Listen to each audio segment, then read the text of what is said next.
fire up across the internet, and then we'll get going. We've got a lot to get to today. Of course, today's a big day, but we got to wait until we're broadcasting before we can start talking. So let's wait and see, and then we'll get rocking and rolling. So it looks like we're live, so let's get going.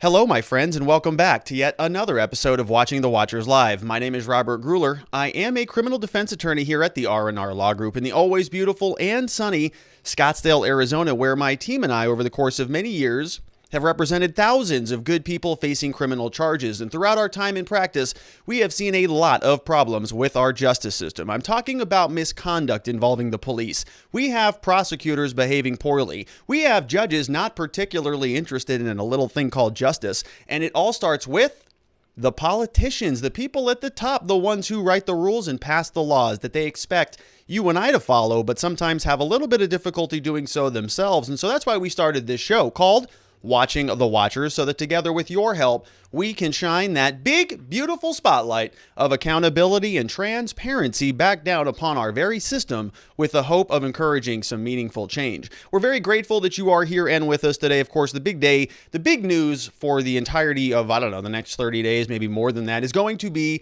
George Floyd. Derek Chauvin's trial just started today. So we've got a lot we want to break down on this story, starting with a review of what is going on in Minneapolis, what is happening in Minnesota in general, because there is a lot of fortifications going on around those parts. And we want to show you, I've got some video, got some clips about some of the demonstrations that are already well underway. And the question that we have here is this something that we can be expecting for the foreseeable future? Today was just the beginning of the George Floyd, Derek Chauvin trial.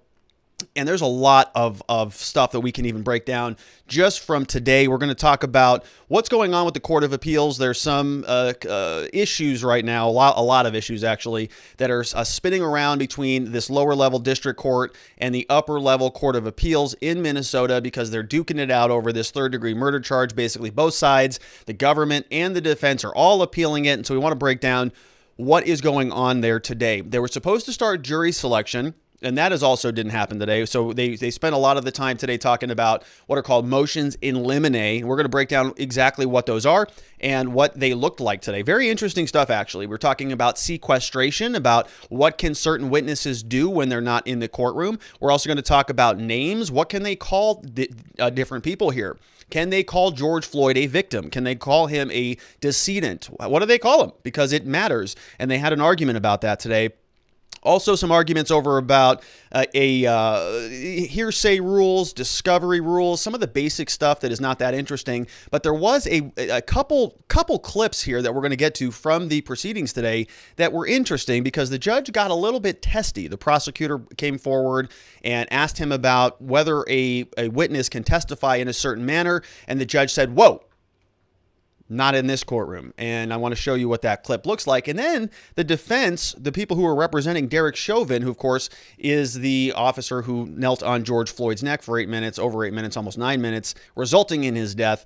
They wanted to introduce some other information about George Floyd that I had not heard before. Very interesting, about a prior offense that they were trying to bring in so that they could get it in front of the jury. And it doesn't sound like the judge is going to let them do that. So we're going to get into all of that. As you can probably guess, if you're a regular on this channel, we are going to be spending some significant amount of time talking about George Floyd, at least the stuff that is relevant and interesting for the forthcoming days. If it's boring, if it's a bunch of procedural stuff, we're not going to talk about it. But we are going to be spending a lot of time on this. This is sort of one of the biggest trials, I think, of the decade that we're going to be witnessing here, largely because of the political and social ramifications that are going to be a consequence of the verdict. So we're going to spend a lot of time on it, but we are going to get into some other stuff as well, because there's other news.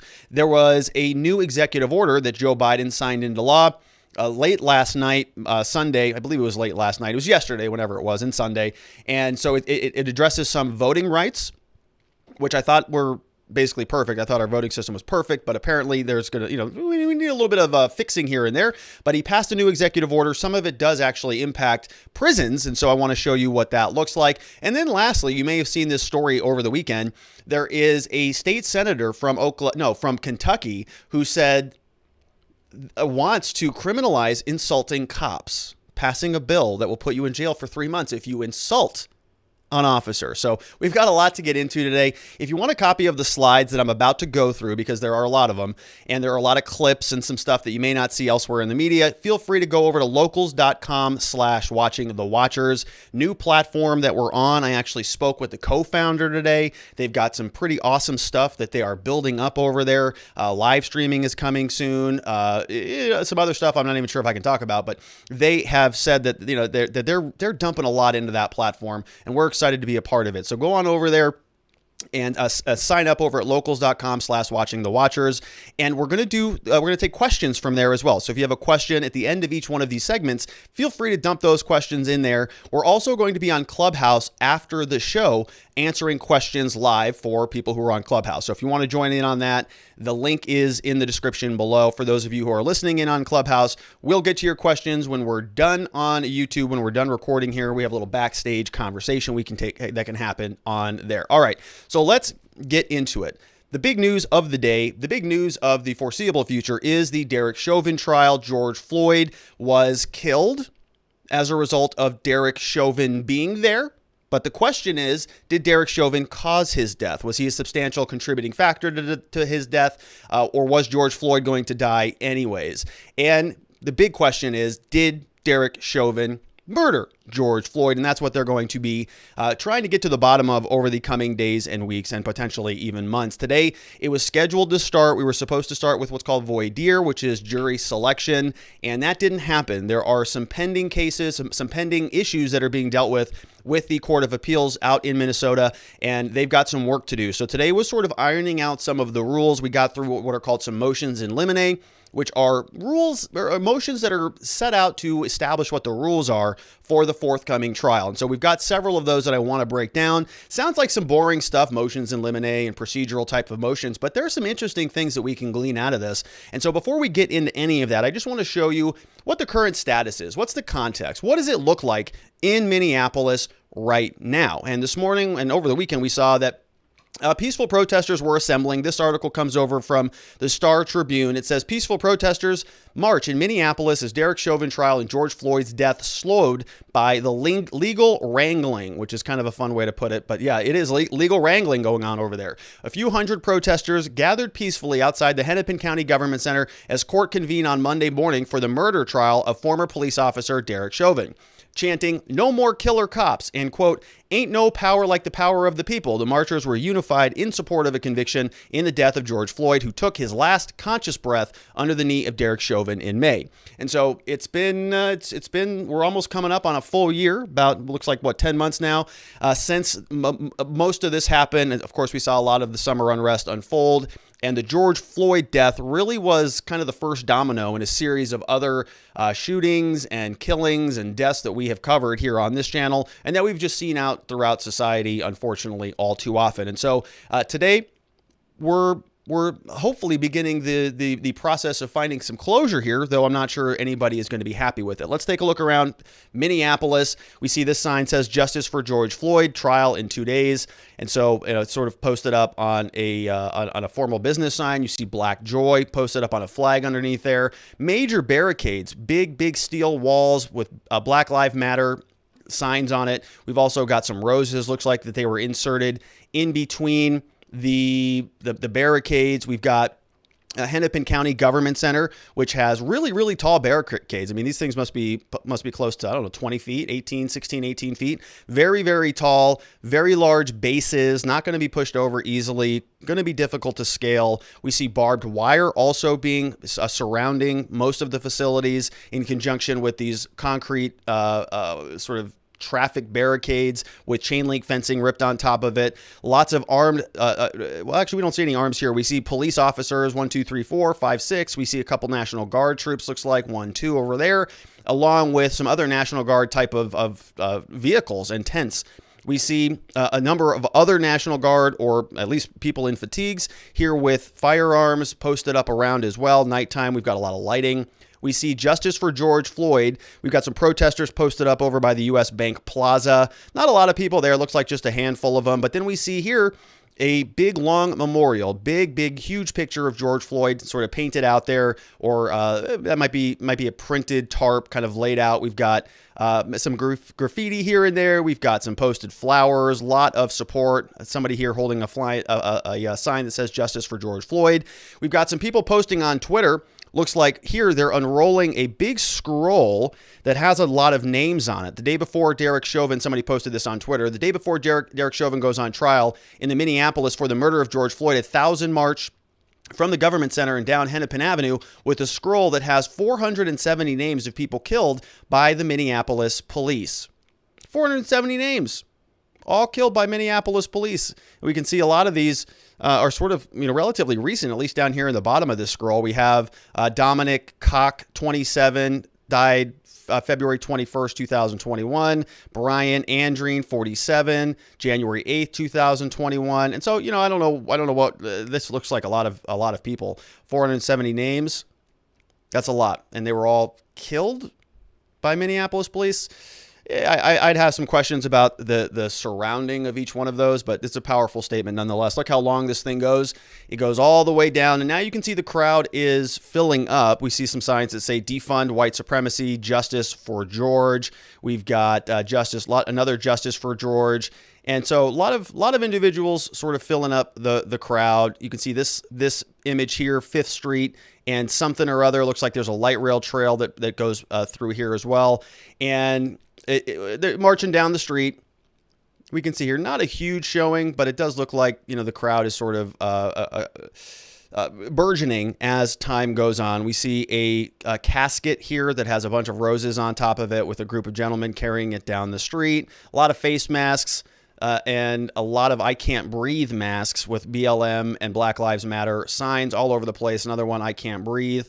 And then we have a couple of videos that I wanted to show you. This one posted over from Samantha Hendrickson. "Black visual justice scatters mirrors, flowers, and fake blood down 7th Street. Organizers say they plan to leave the mirrors here for the National Guard to pick up and look at their reflections in the bloody glass." So some very interesting imagery going on. Let's take a look at this video over from Twitter.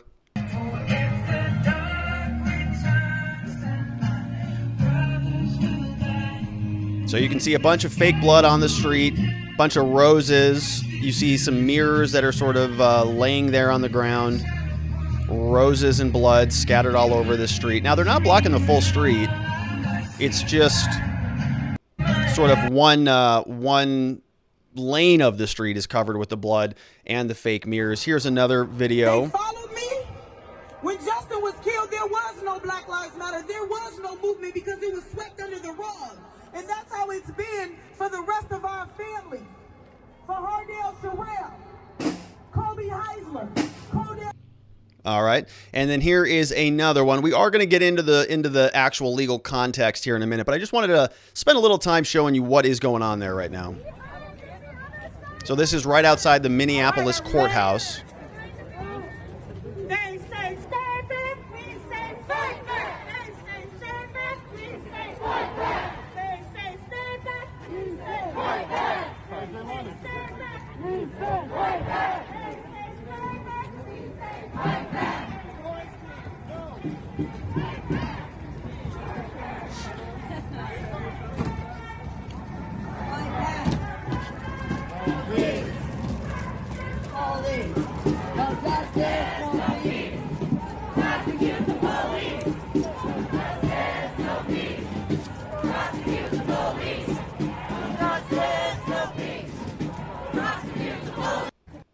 All right, so they're saying no justice, no peace, prosecute the police, which is exactly what's happening. So we'll see if this continues and how long it continues. I'm imagining that there's going to be a very strong presence of protesters here throughout the entirety of the trial. We just don't know sort of what level of intensity it will remain at. Today, of course, is a big day because they were supposed to get started and the protesters were already out in full march. So let's get into the parties here. So now that we know what's going on in Minneapolis, what the context of the situation looks like, let's talk about who is involved in this trial that we know of thus far. And remember, a lot of this stuff is still pending, right? So the government hasn't called their witnesses yet. The defense hasn't called their witnesses yet. They've been disclosing evidence that they're going to present and who they're going to be calling into court, but it hasn't been called yet. The trial hasn't started yet, so we don't know exactly who is a party to this other than a few of these individuals right here. So this is what the diagram of the trial looks like.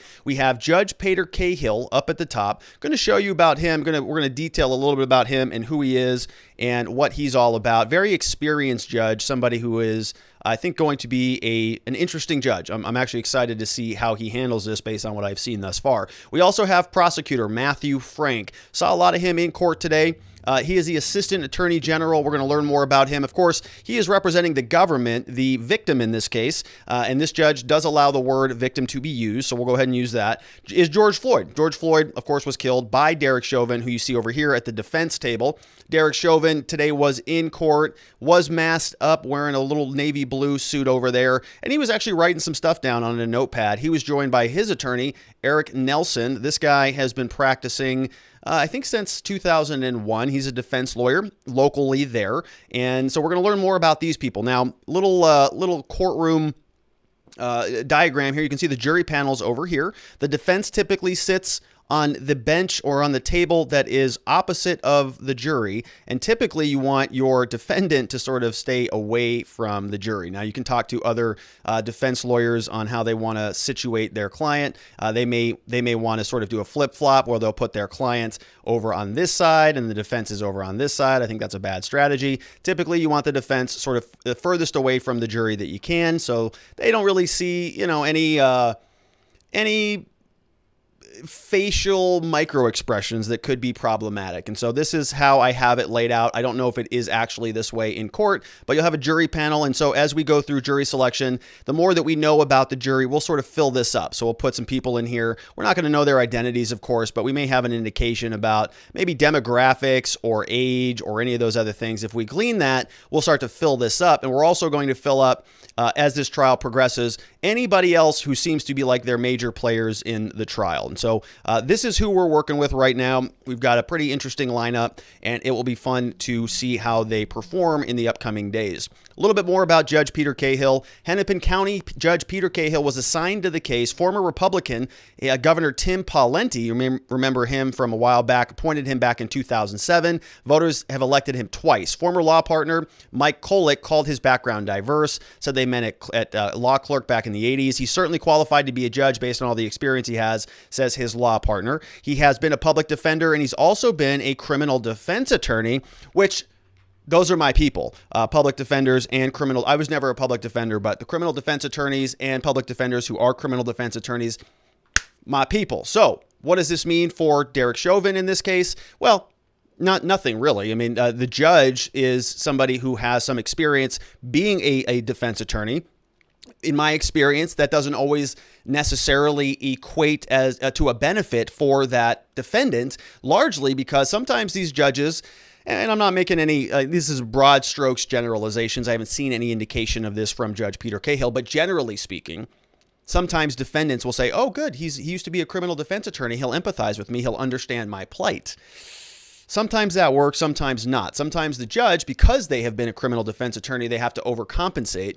And so they'll be a little bit harsher on the defense rather than on the prosecution, because the prosecutor is going, well, he used to be a defense attorney, so they're going to get all the benefits of the doubt. And the judge just overcompensates and actually is a little harder on the defense. So we'll see if that comes to fruition. Probably not. What I've seen out of this judge so far is he's pretty even-handed. He kind of is setting standards and applying them to both sides. I'm going to show you what that means as we go on. Back over to the article. Cahill went out on his own in the mid-90s. He joined the Hennepin County Attorney's Office in 1997, which is, of course, the prosecutor's office. So he started out as a criminal defense attorney, or used to be a criminal defense attorney. Then in 1997, became a prosecutor. He was the deputy chief under the county attorney, Amy Klobuchar. Amy Klobuchar, look at that name, right? So we have a Democrat. She was under then, she was the county attorney back then, and now she is now a senator. Judge Cahill also presided over highly publicized cases. He, in 2019, Kenneth Lilly pled guilty to shooting a bus driver. Cahill sentenced him. He also dismissed charges against the organizers of a large Black Lives Matter protest back in 2015. He dismissed those charges. In his lengthy decision, he said management and security allowed it to happen in the first 30 minutes. It was a tacit decision to allow a brief demonstration. He noted that protesters made attempts to disperse once ordered. Trials in front of him are for Chauvin, charged with second-degree murder in Floyd's death, as well as the other cops who were also there. A little bit about him. He first got admitted back in October 17th, 1984. Okay, been practicing a long time. This guy's been practicing longer than I have been alive. Which, when I see these numbers, it just cracks me up. I think I'm a pretty good lawyer. I think I know. I've been around the block here and there, but as long as I've been breathing, this guy's been practicing law. Okay, well, so he probably knows more than I do significantly. It's a long, long time. He's doesn't look like he's been disciplined, authorized to practice law, of course, over at the 4th Judicial District. Does not represent private clients because he is a judge. We also have the prosecutor who's assigned. Don't know much about this guy. His name is Matthew Frank. He is the Assistant Attorney General at the Office of the Minnesota Attorney General. And this is about it. This is what we got from him. This is his LinkedIn profile. Some information on here, but I couldn't really decipher much more. We do know that he is also, of course, licensed to practice law. Date admitted in October 25th, 1991. So take a look at that 91 date. He's over at the Attorney General's office, has a middle name of Glenn. That is Matthew Frank. We heard from him today. We're going to see a lot about him when we get over to the motions in limine because he was at the podium for a lot of the day today in court. This is Eric Chauvin's defense lawyer. His name is Eric Nelson. And this was posted on his website. This is his bio from his firm website. It says, since his admission to the bar, he's practiced exclusively in the area of criminal defense, solid reputation, skilled lawyer, successfully representing clients of all crimes, negotiation, jury trial, and the Court of Appeals. Eric's experience includes homicide, sex offenses, drug offenses, assaults, hundreds of DUI and alcohol-related traffic offenses, also represented individuals faced with civil commitment, sex crimes, represented clients throughout Minnesota, focuses the majority of his practice in Hennepin, which is where they're at, admitted to practice law in Wisconsin, represented people all over the place, frequent lecturer on various criminal law topics, including driving under the influence of a controlled substance and the manufacturing of methamphetamines. Methamphetamines are going to be in this trial because, according to the toxicology report, George Floyd did have methamphetamine in his system, or at least remnants of it. Eric routinely speaks throughout Minnesota, serves as a judge in a moot court and mock trial competitions. He has been a contributing author to the Minnesota DWI Desk Book, which is a DUI book. All right, so that's good. So he's got some drug experience, a lot of DUI experience, which is also good. That means that he probably knows how to analyze blood samples or analyze the toxicology reports that are generated from the blood samples, knows how to do those conversions and do that analysis. And so we'll see if any of that comes out during this trial. Here's a little bit more about him. So he was admitted to practice law in 2001, so a little bit younger. So the prosecutor here is about 10 years more experienced than him in terms of law. Doesn't necessarily mean anything, but he's younger, right? So he's got about 10 years less experience, but still quite a bit of experience since 2001. So he's been going at it for about 20 years himself, which is not bad. So a lot of experience and seemed to be pretty competent and pretty reputable from what we saw today. So we're going to start here by taking a look at what the judge had to explain as related to the wrangling going on. So if you can recall, last week when we talked about Derek Chauvin, I think it was Thursday, we did the Derek Chauvin defense strategy, defending Derek Chauvin, defending the indefensible. How would you defend against that? We went through 3 charges, and one of those charges is this third-degree murder charge. And originally, that was thrown out of the proceedings because the judge felt like there was no probable cause to sustain that charge moving forward. And what that means is, if you read the statute, the judge looked at the statute, looked at the language of the statute, and said, yeah, that doesn't apply to the facts here. And the judge's interpretation was because that charge said it was imminently dangerous to others with an S. Others with an S. While Derek Chauvin was just on top of George Floyd, which wasn't others, plural, with an S. It was just one. It was just George. And so there are other statutes for that. And so the judge said, nope, can't bring that charge. Threw that one right out. The prosecutor's office appealed that. It went up to the appeals court. The appeals court said, nope, you can charge that, in fact, because it doesn't mean plural. It means others, like broadly speaking. If there's anybody else, even if it's a singular person, that falls within the categorical definition of others. And so the Court of Appeals said, well, yeah, you can bring charges back. You can bring that charge back and run with it. So now that happened on the verge of trial. Literally, they were scheduled. I think that order came out Thursday or Friday last week. And now the whole thing is just kind of messed up. So the prosecutors are appealing. All right, let me back up. The defense, Derek Chauvin, who just lost that, he obviously does not want that charge to come back. The Court of Appeals said it's coming back if they want to. And Derek Chauvin said, well, wait a minute, I want to appeal that. And so he wants to take it up to the Supreme Court. So it went from the district court where the judge said, no, you cannot bring that charge. Prosecutor took it up to the appeals court. Appeals court said, yes, you can bring that charge. Now Derek Chauvin is saying, no, hold on. We're going to go up to the state Supreme Court. I don't want that charge coming back. So now as this is pending up to the U.S. Supreme Court, or I'm sorry, the state Supreme Court, we're now sort of hunkered down wondering what's going on with the trial. Or should we move forward with this trial? Should we, continue on the other two charges? What should we do? So Derek and his team are appealing it. The prosecution and their team are also appealing it. They've got some issues with this. They don't want to go do a trial on two charges.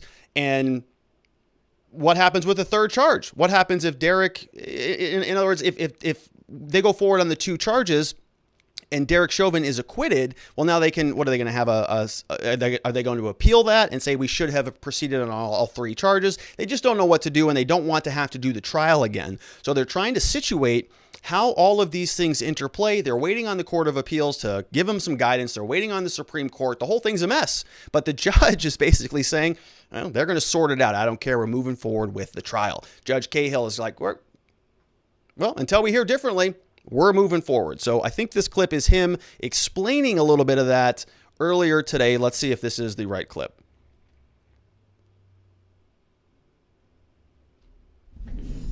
All right, we are back on the record. Mr. Frank, would you mind giving us an update on where we're at with the Court of Appeals?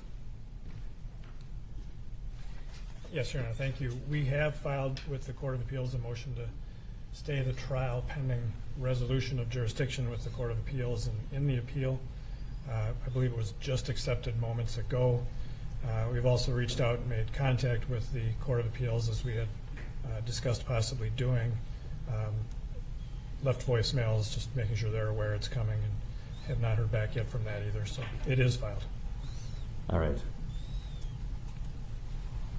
Well, I think I've made it pretty clear that until somebody tells me to stop, I was going to continue on with everything but the murder 3. With that, I think we really do need to hear from the Court of Appeals, and they have not gotten back to you yet. Correct. So we are going to recess until 1:30. Hopefully we'll have an answer by then. In the meantime, it's my understanding that counsel are going to get together and go over what motions in limine might be able to be heard at 1:30.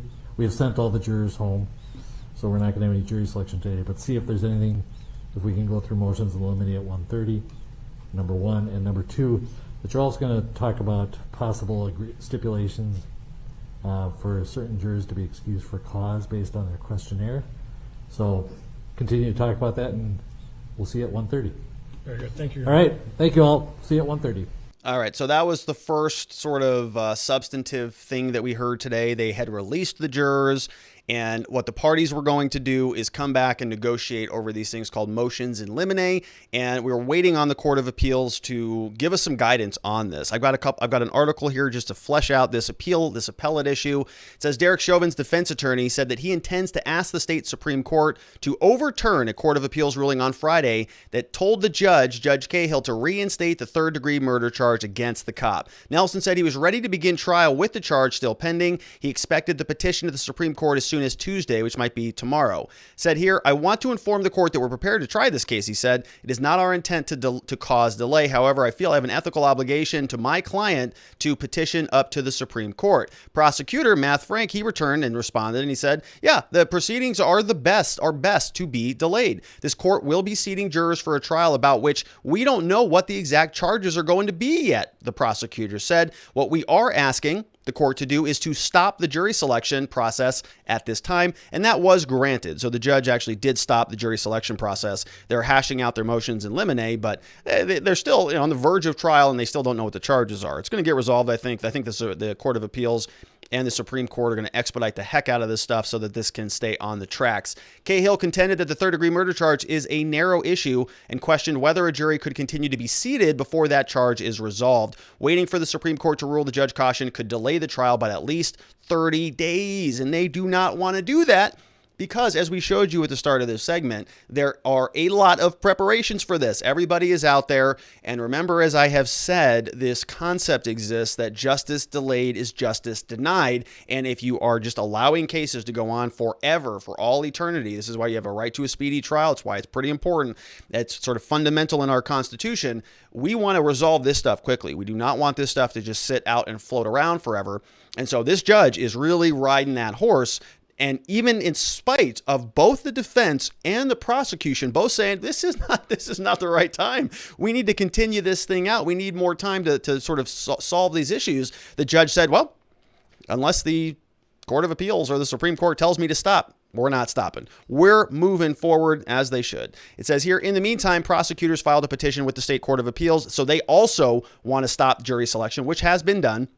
Now, they're supposed to pick this back up tomorrow. Names, we're going to go over that. If trial proceeds, they argued Chauvin is in a, quote, heads I win, tails you lose scenario because he could take his chances at trial. If he's convicted, he can appeal with the claim that Cahill lacked jurisdiction when the jury selection began because he's appealing it. So when he's appealing it, he sort of is pausing the lower level ruling and saying the court doesn't have jurisdiction over me right now because I'm appealing up to the Supreme Court. So if the court moves forward and he loses, well, now he's got an appealable issue. He says they didn't have jurisdiction. They should have waited, like my defense attorney asked them to do and like the prosecutor asked them to do. So now this judge has to he's walking a fine line here. Article continues. It says there is no need for this kind of uncertainty in any case, let alone a case of this magnitude, the state wrote in its petition. So the government is agreeing with the defense. The state is fully ready to go to trial, but the trial must be conducted in accordance with the rules and the law, said Attorney General Keith Ellison, who is now leading the prosecution team. He said this Monday morning today. Now that Chauvin has stated his intention to appeal Friday's Court of Appeals ruling to the Minnesota Supreme Court, as is his right, the district court does not have jurisdiction to conduct jury selection or hear and rule on other substantive matters in the trial. So the whole thing, both sides are saying we got to hear from the Court of Appeals. Meanwhile, the judge paused jury selection, but we moved forward on these motions in limine. And so let's listen in before we get to the motions in limine. We've got this little explanation, I think, here that might help shed some light on what's going on with this appeal issue. Now, with regard to the motions in limine that are either agreed or stipulated, if you could walk me through those. So, Your Honor, I think what I'll do is start with the defendant's motions in limine, and then just refer to them by number if the court has them in front of the court. All right, so let me break this down just a little bit before we dive back into that clip. So motions in limine, these are things that can typically, you can file them early. A lot of attorneys will just file them right on the verge of trial, right the day of trial, like we're seeing here, the day right before jury selection. And basically what they're trying to do is flesh out what the rules are. It's like if you're playing a game of Monopoly, you have to know what the rules are. I don't think I've ever finished a game of Monopoly. I don't know why I use that reference. But the point here is you want to establish what the rules are. You want to know who does what, who can say what, and how this whole thing is going to unfold. So you want to flesh those out before you get the jury seated. If you get the jury seated and somebody in the middle of the trial shouts out something that they shouldn't shout out, now you're having arguments in front of the jury. It could taint the jury. It could result in a mistrial. It could have a whole lot of serious consequences. Things like requiring the jury to forget things, which, nobody can really do. You heard it. The judge might say, strike that from the record, but the jury still goes, what? It's in here. I can't get rid of that. I just heard it. What do you want me to do? Delete it from my memory? I can't possibly do that. And so they're trying to cure and prevent a lot of these issues from manifesting during the course of the trial. They're talking about motions in limine, fleshing out those rules. And there are a lot of them. I don't know how many have been filed in this case. We haven't learned yet. but dozens, maybe 30, 40 different motions. And when I talk about motions in limine, one of the most concrete examples that I give frequently here on this channel sort of will come out of DUI cases. So if you are in a DUI trial and you or somebody you know or love is being prosecuted for a DUI, and you want to control some of the rules in that DUI trial, one of the things that a defense attorney might do is say the police officer cannot get up and do anything that's demonstrative in court as it relates to the field sobriety test. So what are field sobriety tests? Stand on one leg, follow the pen, the horizontal gaze nystagmus test, follow the pen, make sure that you're not under the influence, walk and turn, any of those things. And what will often happen in a DUI trial is a police officer who is extremely good at these things, who practices all day, every night when they wake up, every night before they go to bed, every morning when they wake up, they do their walk and turn, they do their one leg stand, because they know when they get up in trial, they've got to be persuasive. They got to show the juror and the jury and the jurors how easy it is to just simply stand on one leg. And they do a good job of it. They stand there, they click their boots together, they slam their hands down at the side, and they say, oh, look how easy it is. I can do all of this stuff. Oh, look at the jurors, look at the judge, have a full conversation, perfectly still, standing on one leg with excellent balance with their hands to their sides. Now, if you stand up right now as you're watching this and you try that, you're going to see it's not that easy. And so what a defense attorney will try to do is say, that officer can't do that, because they're going to make it look really, really easy. And then when they play the video or when they or describing your client's reaction to performing those tests, they're going to say, well, they just did horribly in connection to what the officer performed. So the officer is setting the standard, and they're going to show how badly your client fails against that standard. And so what defense attorneys will do is they'll just say, well, it's not relevant. Okay, he can describe the test. We don't need him to stand up there and show it because it may be overly harmful and it's not particularly relevant. So that's one rule. And you got to flesh that out before the trial starts. Otherwise, if you're in the middle of the trial and the officer gets up off the stand and goes and walks out in front of the jury and starts performing this test, and you stand up as a defense attorney and start objecting to this, well, now the whole thing looks a little bit messy in front of the jury. The jury may say, well, what is that defense attorney doing, trying to manipulate the rules? What are they trying to hide from me? And that can really jeopardize your case, which is why it's so important that this stuff gets fleshed out prior to the trial starting. And let's go back in and let's see where they're starting today. Number one, which regards since we're looking for from our court, our appellate court. So now, with regard to the motions in limine that are either agreed or stipulated, if you could walk me through those. So, Your Honor, I think what I'll do is start with the defendant's motions in limine, and then just refer to them by number if the court has them in front of the court. The motion number one, which regards sequestration of witnesses, the court may have already answered this in its order. I would also at this point refer the court to defendant's motion 16, because it also deals with sequestration in a sense, more specific to this case because of the live feed. We agree to sequestration, Your Honor, and one of the questions we typically run into in various courthouses is what exactly sequestration means, whether it means a witness can start watching after they testify, or they can never watch testimony and still be recalled as a witness. I don't know how this court's preference is, but I think we are of a mind that a witness could not be recalled if they watched any amount of testimony after their own testimony, with one exception I'll get to. So if that's consistent with the court's understanding, that is what our understanding is about sequestration. So you agree that after a witness testifies, they may watch further proceedings? They may not watch and still be called back as a rebuttal witness. All right, that is my general practice, so we're all on the same page there. And the one exception that we have discussed is expert witnesses. All right, so they go on. You can see how slow rolling this stuff is. Kind of painful to watch. You can synthesize this stuff down pretty quickly. They're talking about sequestration. George Floyd was killed on the side of the road. tons of witnesses, a lot of people walking by, a lot of evidence. I think they were talking 300 to 400 different witnesses, potentially different names, people who were walking by, people who claimed, who sort of were there. They were on the side of the road for a long period of time. So a lot of individuals.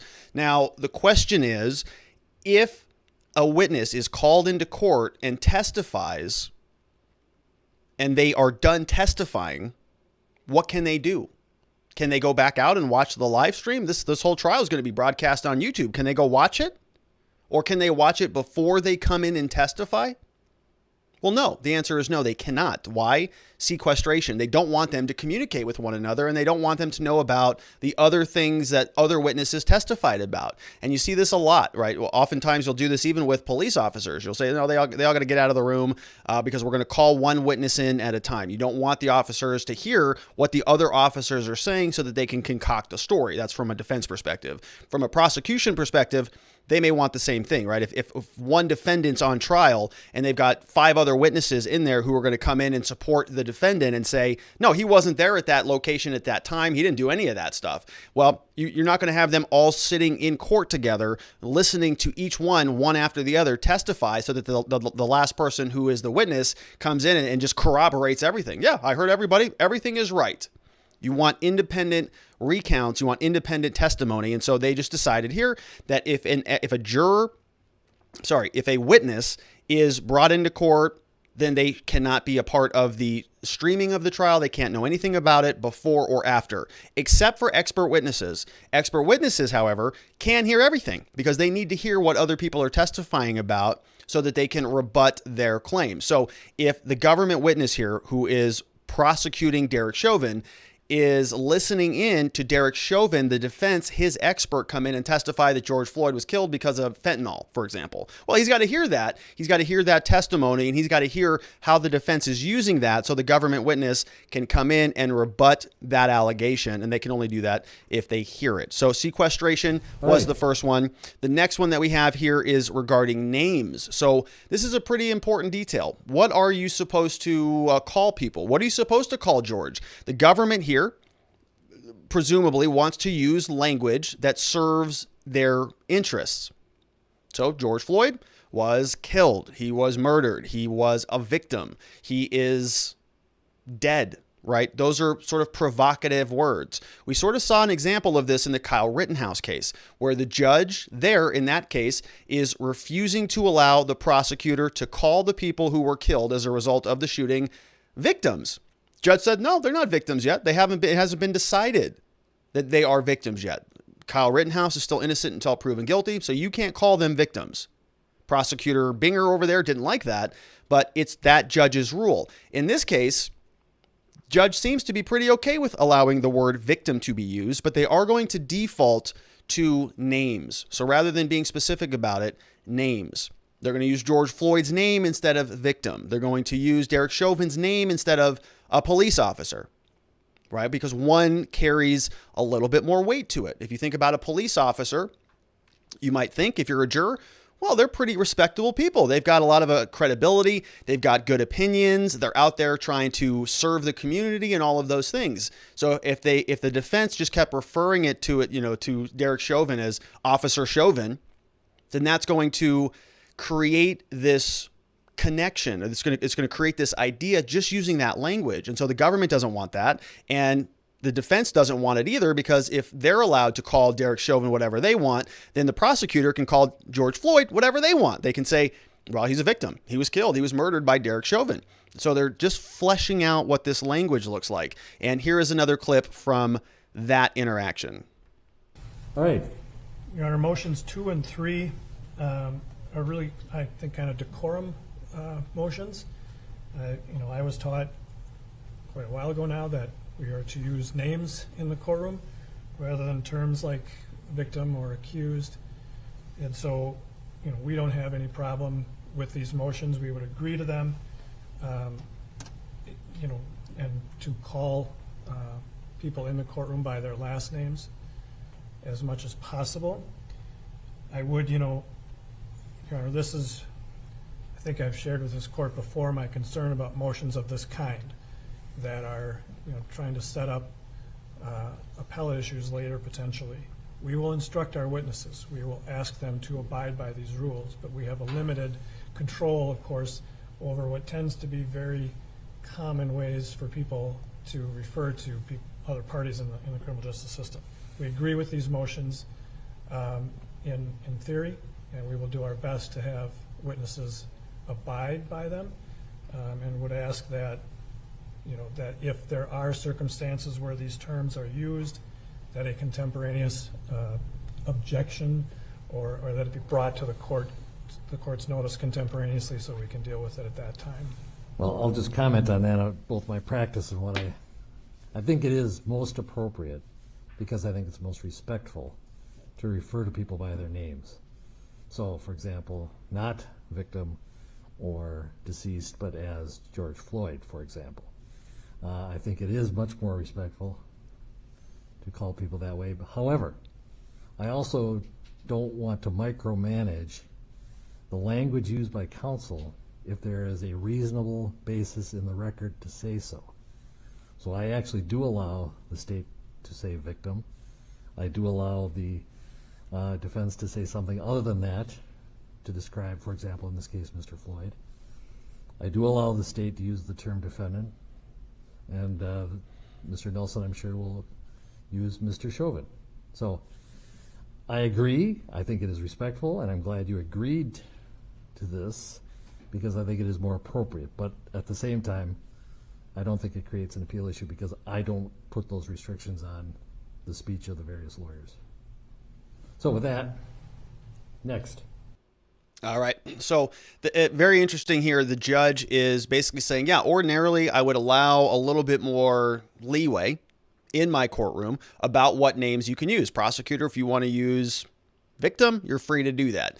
Defense, if you want to use the accuser instead of the victim, or if you want to use the decedent instead of victim or whatever, you're free to do that, and it's not going to cause an appealable problem. So what the prosecutor was concerned about is, he said, look, yeah, we're agreeing here that we're going to use names. We're not going to use colorful labels for people. We are just going to use names, but I just can't control every single thing that my witnesses say at every given moment. So if somebody does come out and they do call him something like a victim, he's concerned that maybe the defense will say, whoop, we entered an agreement. We had a motion in limine here. We agreed we weren't going to use those words, and you did.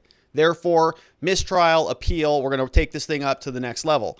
And so he's concerned about that. That judge said, oh, it's a valid concern, but ordinarily, even in the ordinary course of business, I would just allow those types of names to happen in my courtroom, and I would not consider that to be an appealable issue. So, largely it sounds like, both sides are trying to work together to have a civil trial, which is a good thing, and the judge is just sort of establishing what those standards are.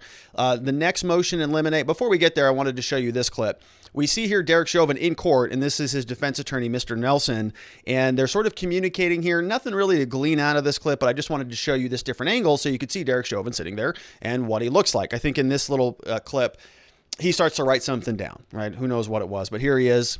And they're talking about hearsay. They're talking about discovery, about background checks in particular. They're saying that if the prosecutor's office here, if they're doing their investigation into jurors or other witnesses, if they're doing a proper investigation, they're also doing background checks. And so they're having a little bit of an argument about, well, whether the prosecutor has to disclose those background checks over to the defense. And as it relates to witnesses, the government is saying, sure, we can do that. If it's a witness that we intend to call, we'll let you know if we did a background check and we found anything about that person. But as it relates to jurors, they do not want to release that information. They say that's work product, and we're not going to give that stuff out. The defense, they can do their own research on the jurors if they would like to. That's not our obligation. And let's listen in and see how they conclude this. Has been complying with the Rule 9 requirements. I'm sorry, I should stand. Actually, why don't you sit but pull the microphone closer to you? Sorry, just the glare through here too is kind of difficult. So, Your Honor, with respect to number 8 and number 9, I understand that the state has an obligation to provide us with substantive statements that witnesses provide. I would note that it appears that the state has been doing that through various BCA reports that I've received. So I'm in agreement with how Mr. Frank articulated his obligations under Rule 9. Okay. All right, so that was mostly a non-issue, but I just wanted to show you that angle. Okay, so this is a very interesting, we got two interesting clips. This one's a little shorter. Then we have another one that's long, and I'm not sure how long I'm going to let it go, but I wanted to show it. All right, so this first one is where we're talking about an analogy. This is very interesting, and this judge actually gets a little bit pointed here. So this is the prosecutor, this is the government now talking about a motion in limine about one particular witness and how they phrased their interpretation of an event, right? And what we're talking about here is an analogy. And I don't know what the specific language is because this witness has not been called and this has not been presented in a court of law, but the judge is reading the motion in limine, and you're going to see he goes, wait, what? Why are we even talking about this? Why is this language even in writing in front of me? And the prosecutor says, well, it's because it's a very specific victim, and what they said is very applicable in this really narrow little window. I know what it says is just bad. It's really bad, but it's applicable and appropriate in this one little context. And so we know we have to flesh this out, because if this witness comes into court and testifies about this, this could cause some fireworks. So they're trying to work it out. And I don't know exactly what they're talking about, but you're going to hear the judge, and it happens quickly, so listen for it. The judge goes through and he says, there is absolutely no way that that analogy comes into court. Absolutely no way. And you're going to see he says it's because Rule 403. What that rule means is that it's way too prejudicial. The language is so volatile. It's so explosive that the judge is not going to let it in. In other words, he's saying that it is more prejudicial than it is probative. It's not going to add any value. If that witness comes into court and testifies in that way, it's going to cause way more harm than good, and so we're not going to allow that statement to come in. And so the judge basically directs the prosecutor, hey, you better tell your witness. He better not use that language. If he wants to come in and testify about this stuff, that's fine, but he cannot say that. I don't know what they're talking about here. I don't know if the motion in limine has been released yet, or if we see any of these stuff on public record yet, but when I was looking earlier, I couldn't find it. And I don't know what it is, but you're going to see he talks about a hanging. He talks about asphyxiation. So I think it might be a reference to lynching, but we don't know yet. Let's listen in here on this clip. Agree that specifically as worded, the court could grant this with respect to the, shall we say, parties identified specifically in that motion. I have to ask, how did this even become a motion? How did this become a possible answer at trial? I think, Your Honor, one of our witnesses mentioned something like this. We do not, in context, Your Honor, I don't really want to go into. Fair enough. It was not inappropriate the way it was brought out, because of course this case can be about asphyxiation. Of course, hanging is a form of asphyxiation. There will be testimony in this case about asphyxiation. One such proper testimony about that. Right. Drawing a comparison to this particular person, we do not intend to do. Does that make sense? You can prepare your witness by telling them that analogy absolutely will not come anywhere close to being admitted. Really understood, Your Honor. Under Rule 403. Yep. All right. That judge was not happy with that. Okay. Tell your witness that will not even come close to being admitted. Do you hear me? He says, yes, Your Honor, I understand that. Judge goes, next. And you heard him there at the very end. He tailed off. He said, Rule 403, it's more prejudicial than it is probative. The harm outweighs the benefits, and so that is not coming in. So we don't know what that is or who that witness is or what that testimony is about, but judge wasn't happy about it. Then we have another clip here. Let's see what this one is. I'll read your notes. Don't worry. Yes. 34, Your Honor. So let me frame this one out just a little bit more. So this is his attorney. This is Eric Nelson. Very interesting little clip here. So what they're talking about now is Rule 404B. It's called propensity evidence. It's this idea that you can bring in prior bad acts. So previous things that have happened if you can, they're asking the court, can we talk about those things? Can we talk about George Floyd's prior arrest? Can we talk about prior incidents where George Floyd has had interaction with other law enforcement officers? Any other time that he's been in the hospital? Similarly, can we talk about any of this stuff about Derek Chauvin? He's got a lot of other disciplinary proceedings. I think 17 of them. We've talked about them many times on this channel. Many of them have been closed, but the prosecution, they may want to bring that stuff in. They may want to say, well, look, he's got all of these other knee on the neck incidents, or he's got all of these other racially charged traffic stops or whatever, in order to show their case. They want to say, look, he has a propensity to commit this type of action, and we want to bring that into court to show that potentially here in this case, he was acting in conformity with those prior incidents, with his past experience. And so what Eric Nelson here is going to do for Derek Chauvin is he's talking about a prior situation with George Floyd where he was arrested and sort of ingesting drugs at the last minute. And I've not heard this before. This is him talking about other cocaine or fentanyl and methamphetamines, I think it was. We're going to listen in on him a little bit here in a minute. But the judge is basically saying, you can't talk about any of that other stuff. Okay, in 2019, there was another incident, other prior incidents. The judge says none of that is coming in. And the reason being is because it doesn't go to the question that's being asked here. Did the drugs kill George Floyd today, on that day, in May 2020? Did they, or did Derek Chauvin kill him?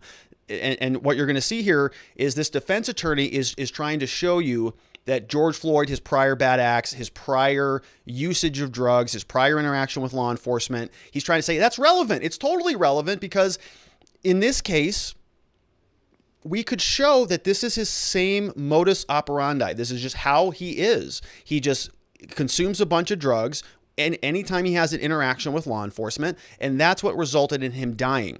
So they want to show you that back in 2019 when he did it. They've got evidence of that. So if they can prove that case, and maybe they can show that the 2020 case was in conformity with the 2019 case, and they want to get that in front of the jury, and rightfully so, because it is very, very prejudicial towards the government's case. If you can establish this idea that George Floyd just, anytime he sees the police, just ingests whatever drugs he has on him, well, that sounds pretty reckless. It sounds like that might be something that kills you. And what they want to do as a defense is show that that's exactly what happened. They can't prove it here in this case, but they want to show you back in 2019 that that's exactly what happened, and sort of use that to show that it happened here. And so the judge is going to say, nah, I'm not convinced about it. This is a long clip. It's like 4 or 5 minutes, and I even sped it up, but I think it's worth watching. Let's listen in, and we'll see how long we can go before I get bored with it. Here it is. Here's Eric Nelson talking about that today. A request to make an offer of proof. The court previously dealt with, obviously, the 404B motions that we brought relevant to the May of 2019 arrest of Mr. Floyd.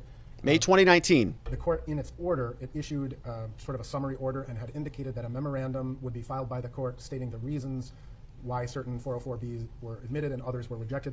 We've just not received that order. What I expect, however, Your Honor, is that there has been significant developments in this regard, at least with respect to the defense perspective, that we would like to supplement our record, ultimately ask for reconsideration of based upon that new information. That was not available at the time that we brought that motion. All right, let's go ahead and do that now. Sure.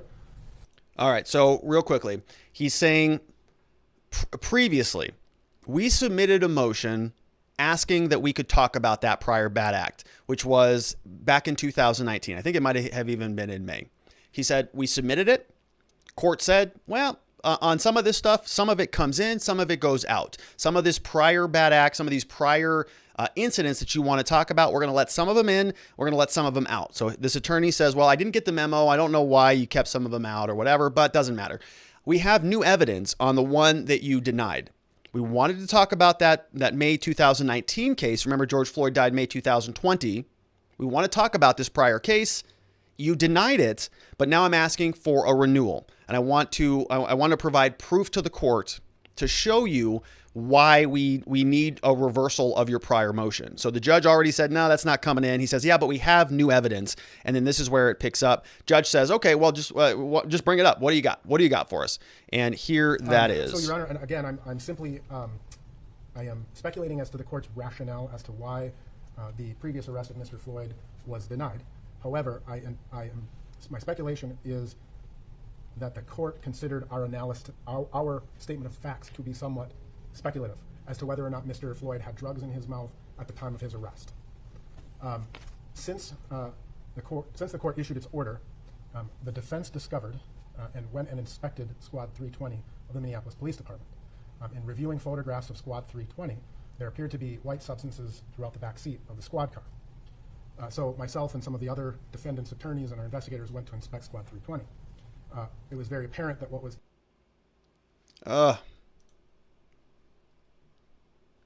Well... I won't read your notes, don't worry. Yeah. 34, Your Honor, is just our request to make an offer of proof. The court previously dealt with, obviously, the 404B motions that we brought relevant to the May of 2019 arrest of Mr. Floyd. The court, in its order, it issued sort of a summary order and had indicated that a memorandum would be filed by the court stating the reasons why certain 404Bs were admitted and others were rejected. We've just not received that order. What I expect, however, Your Honor, is that there has been significant developments in this regard, at least with respect to the defense perspective, that we would like to supplement our record, ultimately ask for reconsideration of based upon that new information. That was not available at the time that we brought that motion. All right, why don't you go ahead and do that now? Sure. So, Your Honor, and again, I'm simply, I am speculating as to the court's rationale as to why the previous arrest of Mr. Floyd was denied. However, my speculation is that the court considered our statement of facts to be somewhat speculative as to whether or not Mr. Floyd had drugs in his mouth at the time of his arrest. Since the court issued its order, the defense discovered and went and inspected Squad 320 of the Minneapolis Police Department. In reviewing photographs of Squad 320, there appeared to be white substances throughout the back seat of the squad car. So myself and some of the other defendants' attorneys and our investigators went to inspect Squad 320. It was very apparent that what was in Squad 320 was controlled substances. The state of Minnesota then subsequently had those substances taken out of the squad car and tested.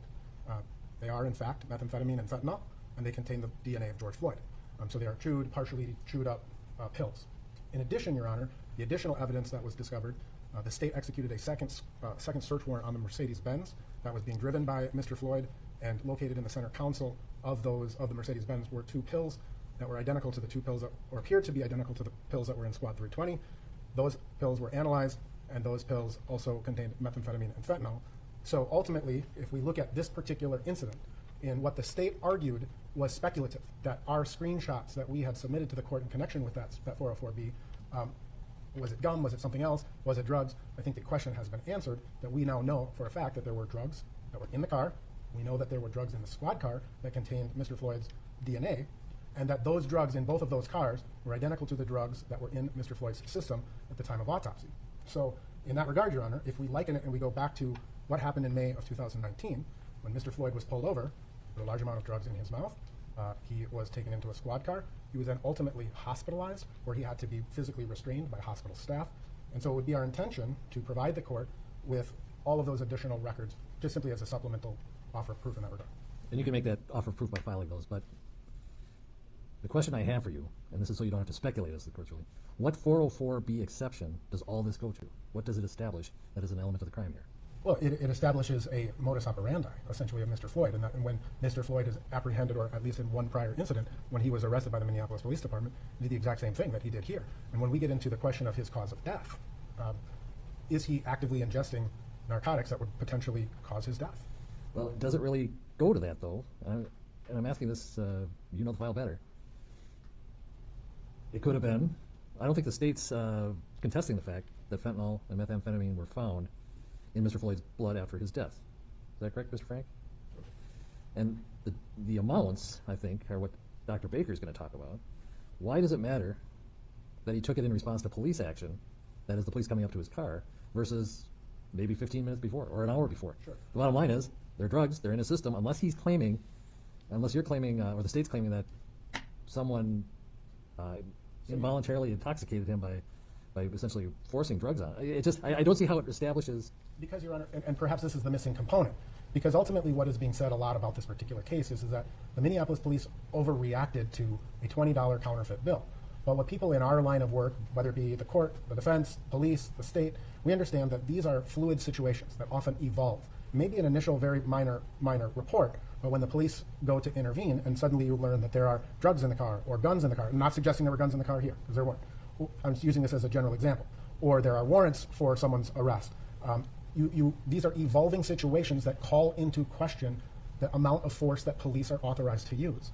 And so it's a lot different if you're trying to conceal or secrete controlled substances than it is, a $20 bill. This isn't just a $20 bill. And it ultimately goes to the very nature of the police response. Well, and as I understood it at our September motion hearing, there is not an assertion by the defense that Mr. Chauvin knew or had arrested Mr. Floyd as part of that May 16th, 2019 incident. Correct. But if you look at the 2019 response, right? The Minneapolis police pull him over. The officer draws his firearm immediately because Mr. Floyd is not showing his hands. And I know that in this particular case, Officer Lane did that exact same thing. It goes to the measure of the police response to that particular situation. So if we're going to come in here, we're going to have experts from Los Angeles and Montana and wherever else they're coming in from to say this was an unauthorized use of force. And you have a prior incident where officers used an identical use of force in an almost identical situation, that's where it becomes relevant. You can make your offer proof. We can revisit it later, but I'll be honest, I'm not convinced. I could see where that evidence might be proper if you had said Mr. Chauvin was part of that arrest or knew about that arrest, and therefore when he had the contact with Mr. Floyd that resulted in his death, I could see where it'd be like, oh, this is what he does. I have knowledge that this is how George Floyd reacts to police interaction. But it doesn't establish that because Mr. Chauvin wasn't a part of that arrest. Understood, Your Honor. It's more of a generic, let's pick a situation because we have a body-worn camera and Mr. Floyd on it. There could be other body-worn cameras that show that that's not how the police react to it. So I guess I'm telling you right now, I'm not convinced yet to reverse my ruling, but I'll consider whatever you have as far as written offer proof. Thank you, Judge. All right. Thank you, Mr. Nelson. Mr. Frank.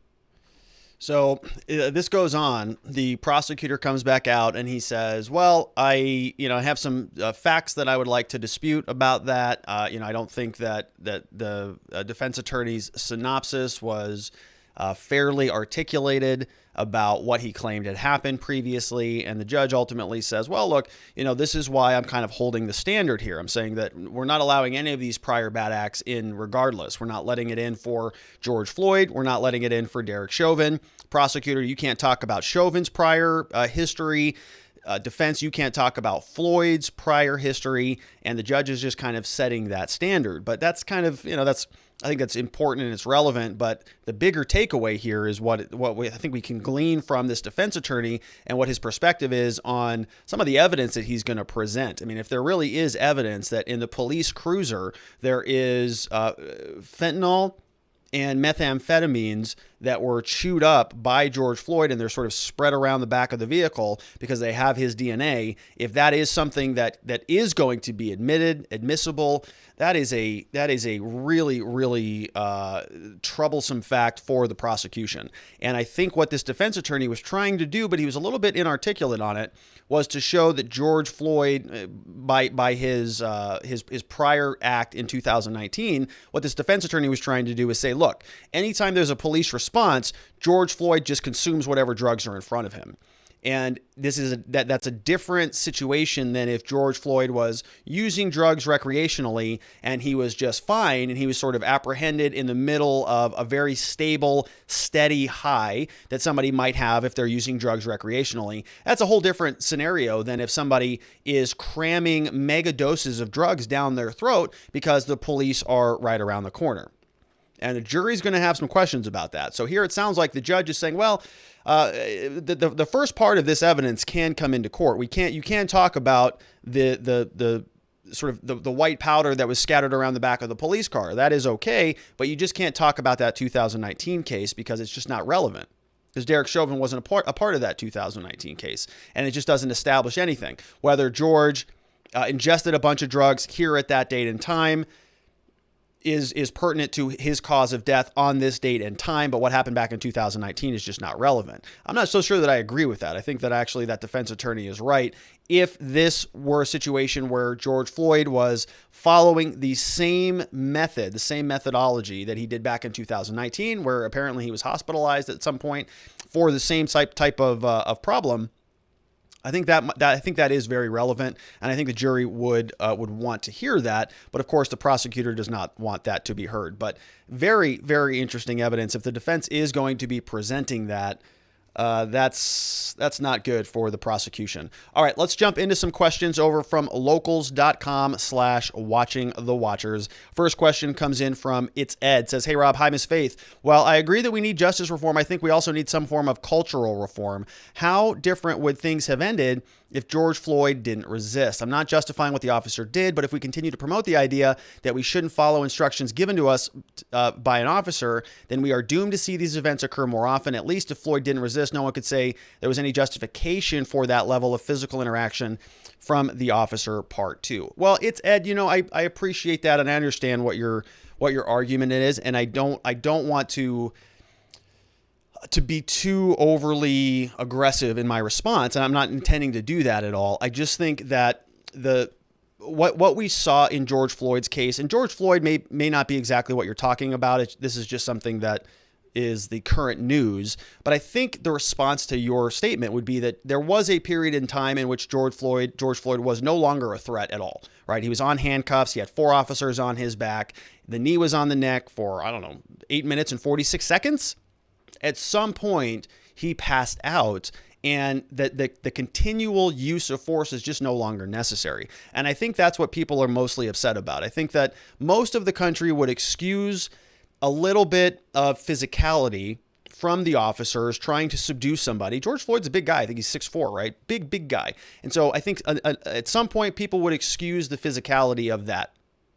They would say, all right, you got to take him to the ground. He's resisting arrest. Okay. But there was a point when the tables turned. There was a point when George Floyd just started to die right in front of us, and the police did not respond appropriately. That's when it just flipped, and everybody just said, all right, that's enough. That's too much, right? We can tolerate a little bit of physical overreaction, but when that line is crossed, then everybody just sort of recoils and is just sort of massive amounts of gross feelings. My words fail me on it, but it was just such a difficult thing to watch that there was really no justification for it. And I think that is what people are responding to. They just saw that and they said, no, there's nothing that excuses that, which is why this is being prosecuted in the manner in which it is. As to your other point about, cultural reform, I think that, I think a lot of the reform, in my opinion, should start with law enforcement. I think that for a very long time, they have been discriminatory. You can agree or disagree with that. I live in this space. I think that it is true. We represent a lot of people in this space. Not every single cop is a racist cop. All right. That's also not what I'm saying. I am saying that there are some serious cultural reforms that are necessary, I would say, within law enforcement, right? Not every time that they respond does it have to be like they're in a war zone in Fallujah in Iraq in 2003. It doesn't have to be like that. They can actually help people. They don't have to go out there and kill people and break things. This is a civilian law enforcement police force. And I think that, yes, there's a lot of room for repair between the African-American community and the police community. I'm not necessarily sure that we should put the impetus on the African-American community to, step it up or whatever, or, engage in cultural reform or just abide by the police. I think that the police should justify their reason for being there and for stopping people and for interacting with people. Not everybody should just drop to their knees and fall prey to their police officers and law enforcement around this country, right? They have total monopolies on power. They control a lot of whether people live or die, whether they get charged or not. They have a lot of power. And I don't like the idea that everybody just bows down to power. I think the police have a lot of room to have a lot of work to do to repair their image, their relationship, and how they actually enforce the laws. Once they start on it, then we can start having conversations about the other communities around the country. But It's got to start with the police. Good question, though. Heavy question, it's Ed. Starting us off with a heavy one. Jeremy Matrita in the House says, Robert, what is the difference between video evidence and eyewitness as far as presenting a prosecution or defense? Can someone testify contrary to what is seen on video? It's a good question. And so you're kind of talking about, so eyewitness testimony is preferred over everything. So I'm not sure how much of the video we're going to see or what angles of the video we're going to see. We are, I'm sure, going to see the George Floyd video, the main one, right, that we all sort of saw. But typically you want witnesses or, so with video evidence, you got to lay a foundation. You got to be able to, get it in over objection. The defense is going to make a bunch of objections. I think the judge lets it in anyways. But ideally you have eyewitnesses. You have people who were there to testify about it. So they would lay the foundation for the video, then they would get the evidence admitted, the video admitted. And the reason why that's important is because the defense needs to be able to cross-examine the witnesses, right? Under the Constitution, we have a confrontation clause, which means you have the ability to confront your accusers. It's hard to do that with video. It's hard to do that with a picture. But if you can lay the foundation, if you can have other people who recorded the video come in and testify, then you can cross-examine that person. And if they lay the appropriate foundation to say, well, this is where I was, this is how I took the video, it's my phone, I didn't move, and they can explain it, then they can get the foundation laid so that the video can come in, and the cross-examination will take place on the witness, not on the video. But they could have their own expert witness, let's say, come in and give an alternative explanation of the video. They could say, well, at that point, George Floyd was dying because the fentanyl he consumed, whatever. So it's a good question. We're going to have a lot of battles over the video evidence, I think, as this trial unfolds. Next question comes from Jeremy. If the judge precludes Floyd's prior convictions, can the defense argue the same for precluding Chauvin's prior arrest using the knee? Hopefully I'm using the word preclude properly. Yeah, you can. And I think that this is exactly where the judge is heading with this. I think that the judge is not inclined to allow any prior bad acts from either party on either side. All right. And so that's what's going on with George Floyd and Derek Chauvin. We will see how this continues to unfold. We're going to be following this one very closely. So make sure you subscribe. Make sure that you follow us on all of the socials, because we'll be talking about this for the foreseeable future. And we're going to change gears a little bit. So not every show is going to be just packed with George Floyd stuff, but a lot of it is, because it is sort of a very important trial in this year. Next up, though, we're going to get back into politics just a little bit. This story comes from the White House website. Joe Biden signed a new executive order to promote voting access in this country. He signed this yesterday on Sunday, and this was done in anniversary of protesters crossing Edmund Pettus Bridge in Selma, Alabama. He says that protesters there back in 1965 were seeking justice. They were leading the nation to pass the 1965 Voting Rights Act, which President Johnson just signed into law. And yesterday was the 56th anniversary of Selma, which means that Joe Biden wanted to sign an executive order to promote voting access and allow all eligible Americans to participate in our democracy. This executive order will leverage the resources of the federal government to increase access to voter registration services and information about voting. And this is an interesting story because I thought that our elections were perfect. I mean, we ran the cleanest, most safest, most secure election that we've ever had in this country in 2020. So why do we need to change things around the corner? Last week, we talked about H.R. 1 for the People Act. Over the weekend, Joe Biden is now promoting this new executive order, also indicating that he is still going to be promoting H.R. 1, as we can see down here. As the president has said, democracy doesn't happen by accident. Free and fair elections want to reflect the will of the people. He says for generations, black voters, other voters of color have faced discriminatory policies that suppress their vote. Voters of color are more likely to face long lines at the polls. Native Americans, likewise, people with disabilities and military serving overseas, and others. They're all facing unnecessarily challenges to their right to vote. So today, he signs the executive order. He says he's committed to working with Congress to restore the Voting Rights Act and pass H.R. 1 for the people, which includes bold reforms to make it more equitable and accessible for all Americans to exercise their fundamental right to vote. Which, all right, so apparently there is a lot of work that we need to do on our voting systems because Joe Biden's all over this thing. We got H.R. 1 for the people, and we got an executive order. So that's good. We have here, what does this executive order do? Number one, it directs federal agencies to expand voter registration and election information. So access to voter registration. They're going to leverage agencies' existing websites and social media to provide information about how to register to vote, distribute voter registration and vote by mail ballot applications in the course of regular services. So, now when you go into a federal government building, whatever, to get your, let's say, passport, well, they may ask you to vote. And if you are not already registered, they can register you, and they can give you a vote by mail ballot application in the course of their regular services. Just one example. I don't know whether that's going to happen at the passport office or not. Considering whether any identity documents issued by the agency can be issued in a form that satisfies state voter identification laws. So help people get IDs.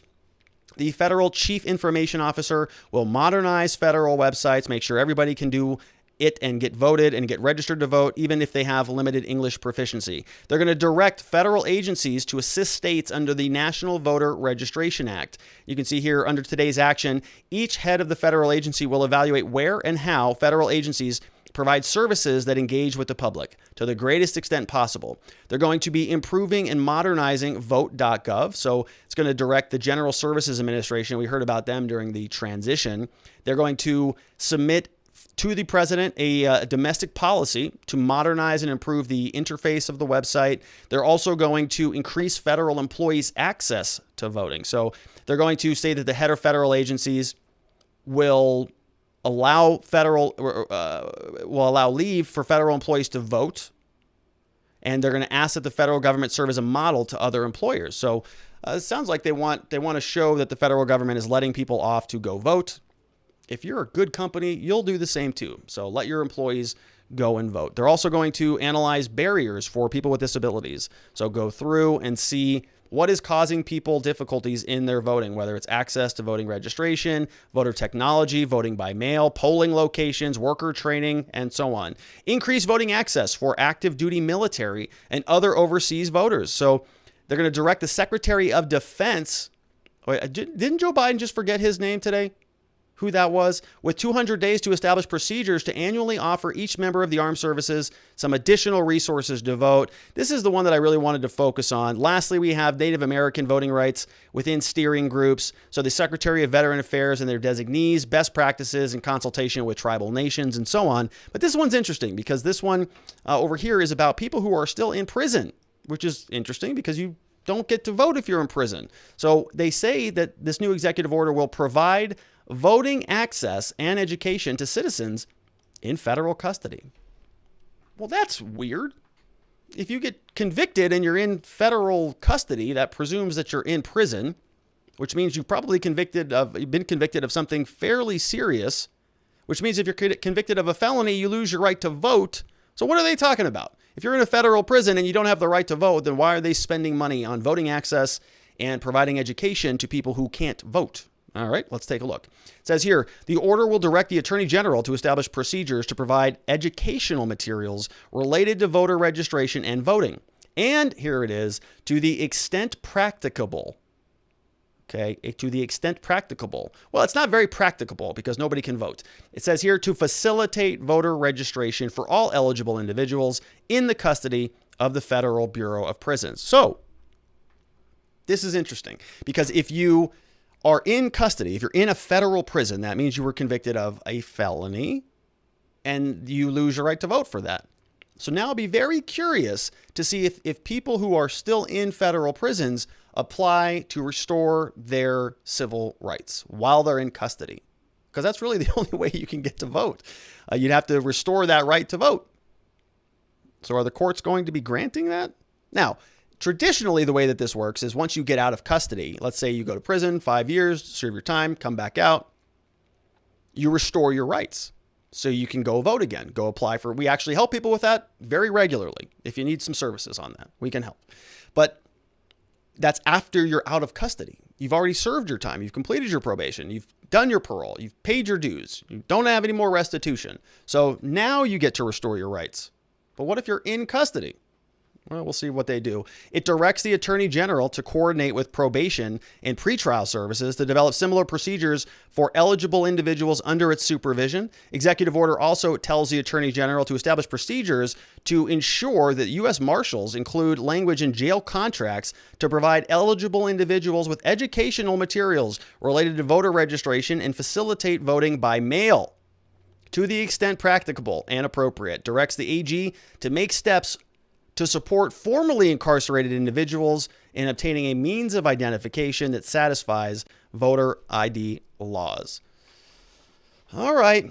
Well, I am a criminal defense attorney. I do like it when people can restore their rights and be able to vote again, because I think that's pretty critical.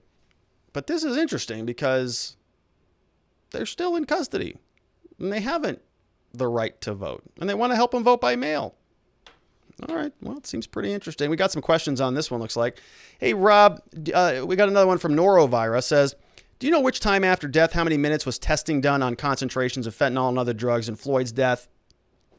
Any part of his medical record available to the public? In particular, is the interest of how long did he get CPR for? When was his death officially pronounced? So good question, Norovira. You can take a look at the other video that I did last week if you want to take a look at this particular question, because we actually showed you some of the autopsy documents. We showed you the toxicology report, and there was, I can't remember the time off the top of my head, but it was basically within 24 hours. He died on May 25th. I think the autopsy was done on May 26th. Could be wrong. Might be that same day, very quickly. Or at least the extraction of the blood vials, and there were urine vials that were also taken from his body. So all of that happened relatively quickly. CPR, I don't recall. I mean, I think he was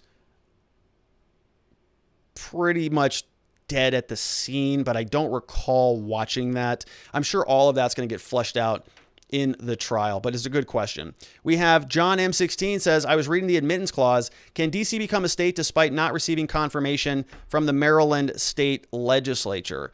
Well, it's a good question, John. I haven't really taken a deep dive into much of the DC becoming a state and what does that constitutionality look like. I haven't spent much time on that, but I will. I thought it required a constitutional amendment. I could be wrong about that. It can't require a constitutional amendment. I don't know. I don't know what the answer is to that question. I haven't spent much time on it. Maybe I should, though. All right. Good question, John M16. And then our last segment of the day. Growing up, my mom told me, be nice to people. Don't use insults. Don't call people names. It's not good. It makes you small, and it just hardens them against you. So I try not to do that. It's one of the rules on this show. Try not to be mean to people, especially don't use no name calling. Don't use insults because it's just not useful. But this guy's a moron here, and we got to talk about this guy because this guy, Senator Danny Carroll, passed a new law or wants to pass a new law that says it would be a crime to insult a police officer. So he is not immune from the insults because of his loserish bill. Terrible bill, dumb bill, one of the dumbest bills I've ever seen. And we're going to poke some fun at it. So this is something that was posted over on CBSnews.com. A bill moving through Kentucky's Senate would make it a crime to insult or taunt a police officer. And because it's just for police and it doesn't involve senators from Kentucky, we can call him names only on this one limited little thing because he's trying to put people in jail for calling names, and we don't want that.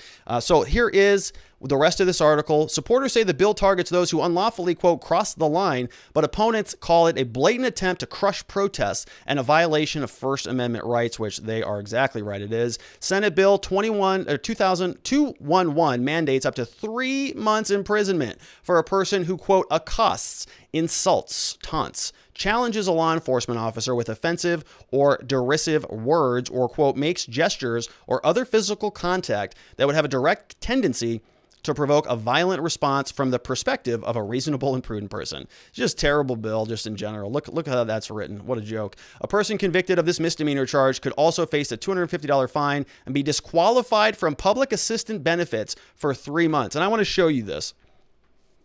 This guy is not a good hombre.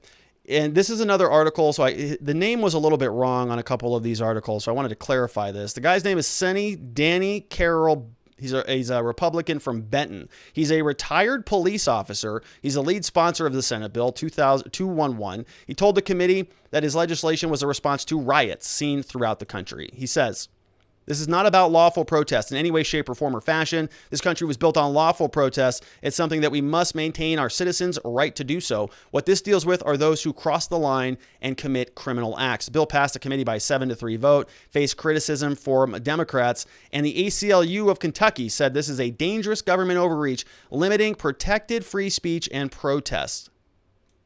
And they're absolutely right. The bill has a provision pushing back on defund the police. 7-3 vote, as we said. CBS News requested a comment from Senator David Carroll, loser, a Republican and retired police officer who is the bill's lead sponsor. Following publication of the story, he wrote in an email saying, quote, "After looking at your headline, I don't think I have anything to say to you. I miss the time when we actually had unbiased journalists." Double exclamation point. All right. CBS News also reached out to the staff of Kentucky Andy Beshear, a Democrat. Carroll told the Louisville Journal that the bill is a response to riots. Louisville was the epicenter of the racial justice protest due to the death of Breonna Taylor, which we covered here at length. The country was built on lawful protest, he said. And the ACLU is also not happy about this. They call it an extreme bill to stifle dissent. It's so extreme it would make it a crime to say insulting or offensive things to law enforcement. ACLU Kentucky legal director Corey Shapiro told the Courier-Journal that lawmakers trying to criminalize speech is itself offensive. And I agree. Criminalization of speech is not a good thing. It's not what we want in this country. And the Senate committee in Kentucky is advancing the bill to make it a crime to insult police officers. Do the police really want this? Do they want, are the police clamoring for this? I thought that they were a little, tougher than like an insult. I think they are. Did he talk to them? I can't imagine they want this bill either. Here's what it looks like. So it's going to amend KRS 525060 to read as follows. A person is guilty of disorderly conduct in the second degree when they're in a public place with the intent to cause inconvenience, annoyance, alarm, or wantonly create a risk thereof. He does what? Accosts, insults, taunts, challenges a law enforcement officer with offensive or derisive words, or by gestures or other physical contact that would have a direct tendency to provoke a violent response from the perspective of a reasonable and prudent person. How would you ever even judge that? So if you're just on the other side of a street and you call an officer a name,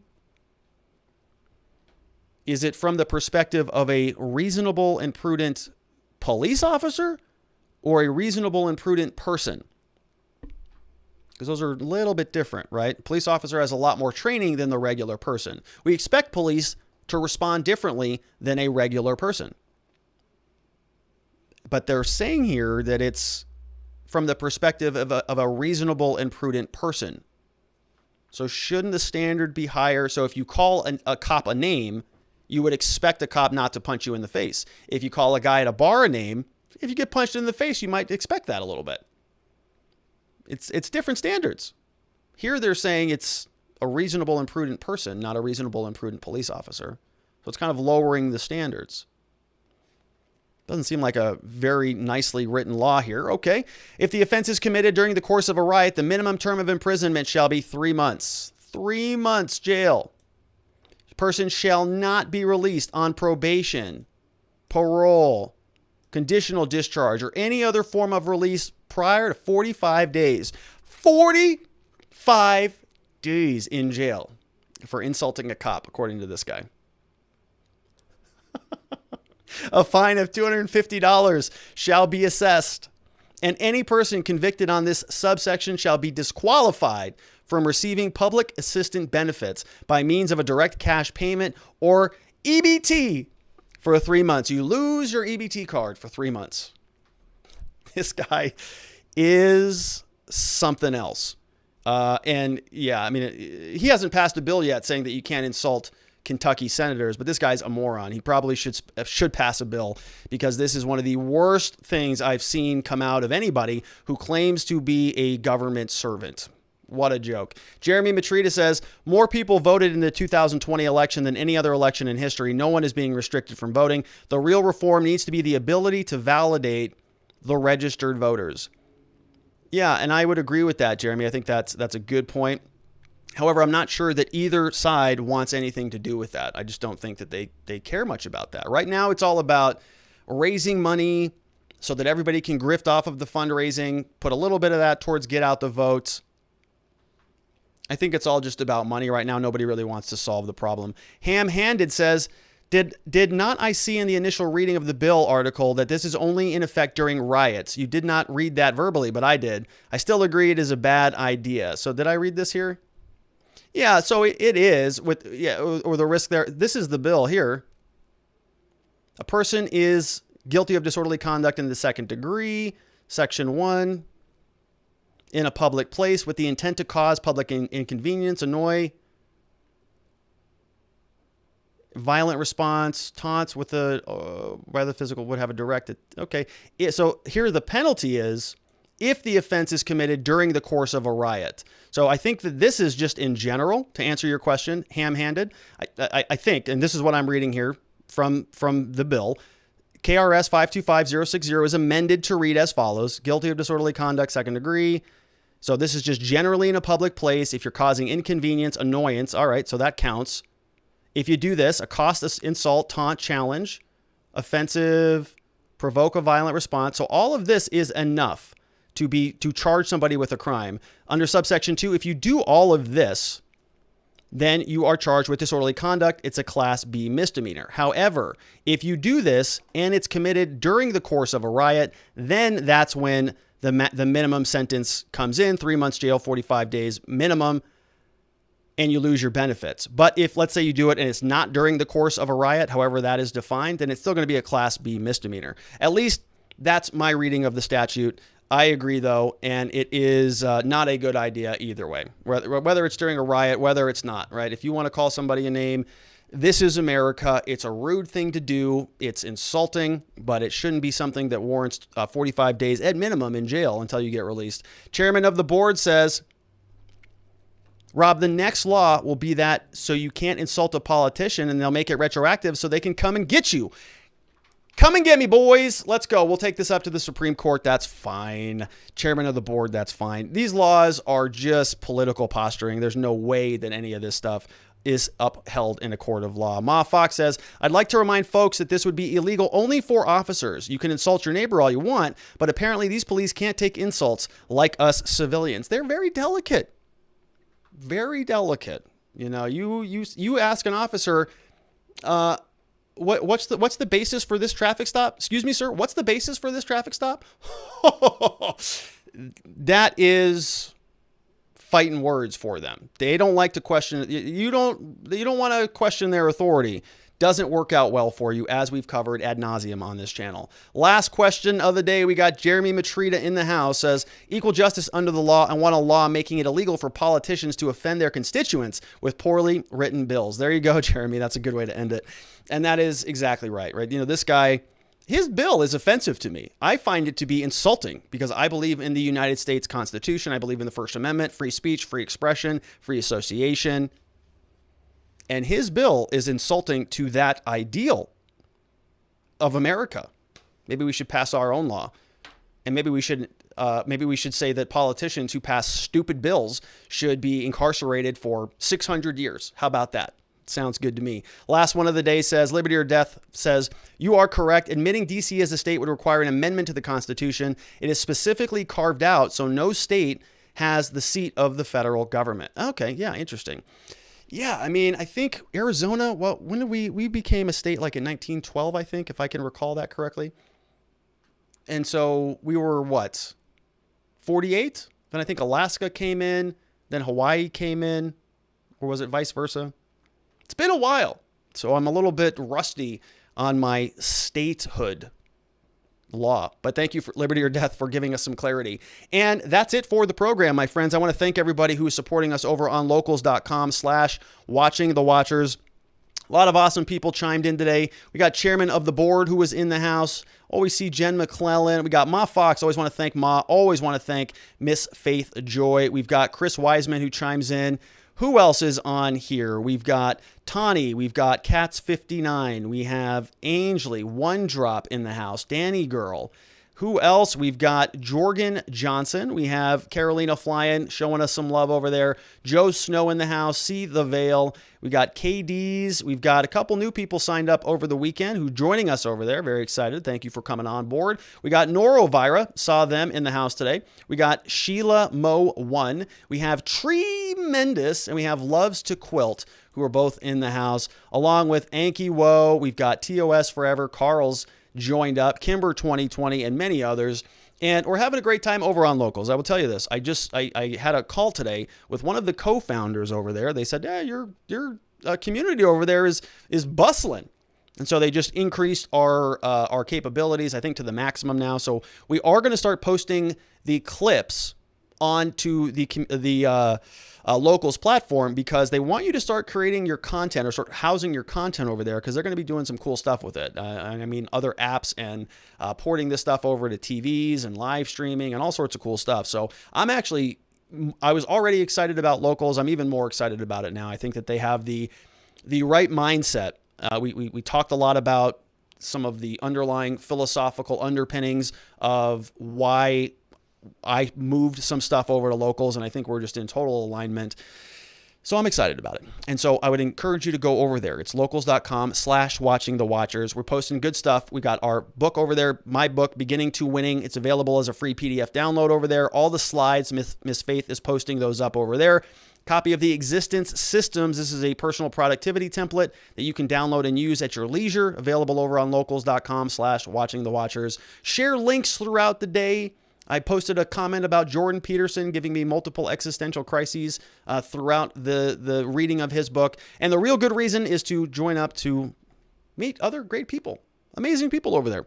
And we're having some fun talking about these issues in an area that I think is a little bit more supportive of free speech. So join us over there at locals.com/watchingthewatchers. Lastly, finally, but not leastly, I am a criminal defense attorney here at the R&R Law Group. We do criminal defense law. We help good people who have been charged with crimes find safety, clarity, and hope in their cases and in their futures. So if you or anybody you know or love knows anybody who has been charged with a crime in Arizona, we can help. If you send them our way, we would be honored and humbled for an opportunity to help them. We can help people with all sorts of criminal charges, anything ranging from minor misdemeanors, traffic violations, things like disorderly conduct, some of the offenses we talked today. If we had a statute here that made it illegal to insult police officers, we would be representing the hell out of people on that one, but we don't, so we won't. But we have other things that we can represent them on, things like felonies, domestic violence, drugs, DUIs, anybody who wants to restore their rights, clear up an old warrant, get a mugshot off the internet, get your ability to possess a firearm back, your ability to vote again.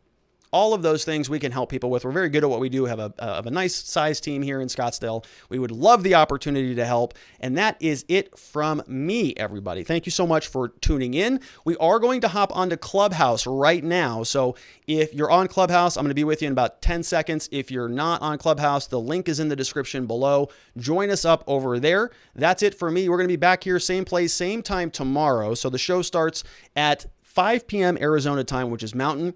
4 p.m. on the West Coast, which is in California. We have 6 p.m. Central in Texas, 7 p.m. on the East Coast for Florida Man. Everybody have a very wonderful evening. Sleep well. I'll see you right back here tomorrow. Bye-bye.